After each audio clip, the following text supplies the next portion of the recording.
I'm Christy, expert home stager, dream room designer, and Airbnb superhost, and today on this episode, I am going to talk to you about maximizing small spaces by creating functional zones with right-sized furniture. So in maximizing small spaces, there are three things that you need to do before you start bringing furniture into your tiny space. Number one is you need to determine the zones that you need in the space. So the functionality, how you're going to use the space.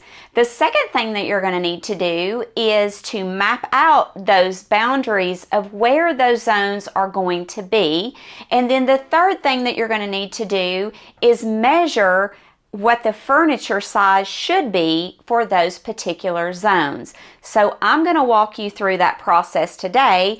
As we are standing in this tiny studio, this room is a 10 by 15, which is really small, which is 150 square feet. So, if you can believe it, we actually got 4 different zones in this tiny space. So, if you'll notice, before we filled the space, it looked really small, and you might look at it and say there's no way that you can fit 4 functional areas in this 150 square foot space, but that is exactly what we have done here so that it could be viewed as a comfortable living space. So let me walk you through the zones that we needed to create. The first zone that we needed to create was, of course, a sleeping zone.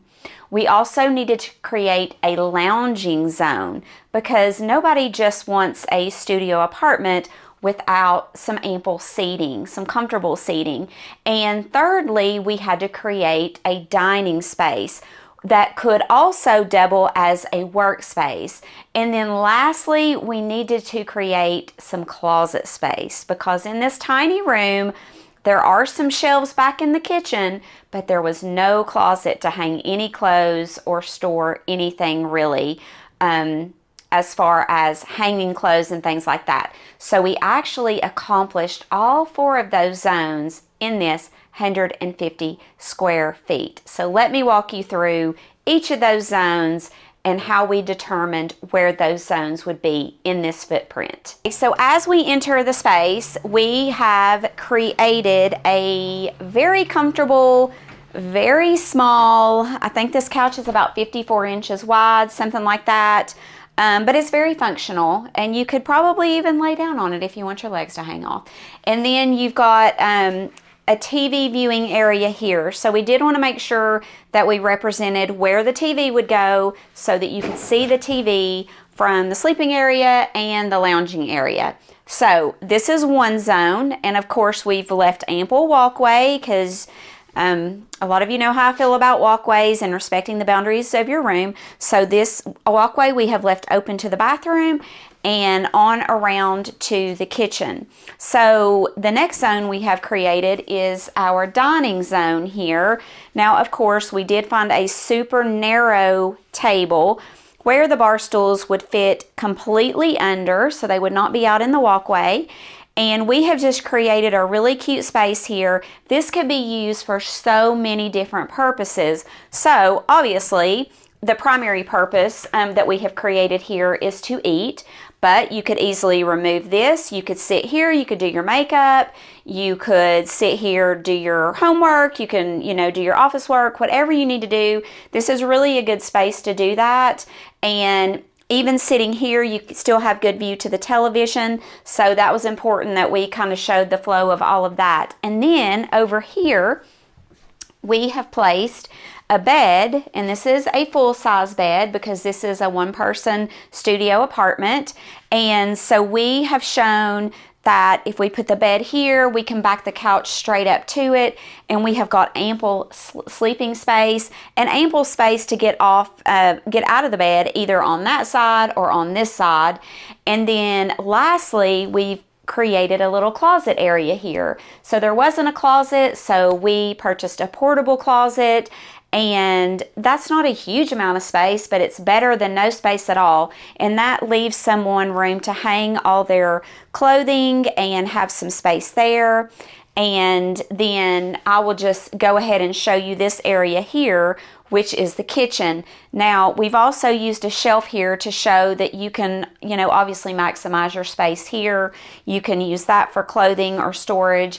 And then over here in the kitchen, there are some shelvings here that are pretty deep, so this is some good storage also, but clearly this was not ample storage for hanging clothes, so that's why we had to create a closet zone. So we've got a nice space here, we've got the cabinetry here, and of course we've used decorative items here, but if you're living here, you're definitely going to use all of this for storage. So that is sort of how we mapped out this whole space, and those zones is we basically came in and brainstormed about where does the bed need to go, because that's the biggest piece of furniture. So you want to determine where your bed's going to go first. Where's your TV going to go, because that is important, and then filling in the other things as we could to determine really how much could we fit in this tiny space, and making sure that we got all of those important zones in first. We did add also over here, we added a hall tree to show that you can also have a little bit more storage. But the most important thing was getting all those zones in and then filling in with some additional things.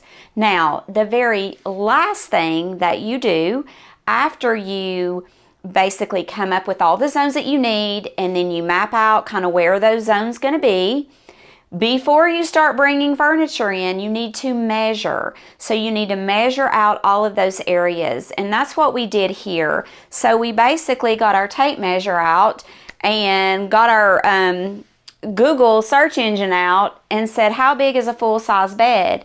Map that out to see if that's the size bed we needed. So you need to make sure that you know the sizes of furniture before you bring them, especially like a smaller couch. If this couch would have been 6 inches longer, it would not have worked. So it was important that we got exactly the size that we needed. Same for this table. If this table had been any wider, it wouldn't have worked.